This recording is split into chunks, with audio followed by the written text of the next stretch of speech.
তো লাফিফ সম্পর্কে আজকে আমরা কথা বলবো। লাফিফ দুই প্রকার। প্রথমটি হচ্ছে মাফরুক অর্থাৎ পৃথক।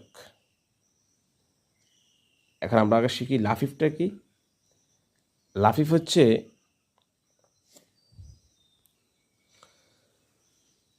হচ্ছে যার মূল অক্ষরের দুইটি হরফে হরফিল্লাত হয়। যার মূল অক্ষরের দুইটি হরফেই হরফিল্লাত হয় তাকে লাফিফ বলে। তাহলে আমরা লাফিফ সম্পর্কে শিখলাম। লাফিফটা কি? যার মূল অক্ষরের দুইটি হরফেই হরফিল্লাত হবে। আর হরফিল্লাতগুলো কি কি আমরা জানি?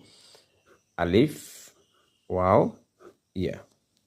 আলিফ, ওয়াও, ইয়া, এই তিনটাকে আমরা হরফিল্লাত জানি। আরবি 29টি হরফের মধ্যে বাকিগুলো সহি। তো যে হরফগুলোর মূল অক্ষরের তিনটির মধ্যে দুইটিই থাকবে হরফিল্লাত, সেটি হবে কি? লাফিফ।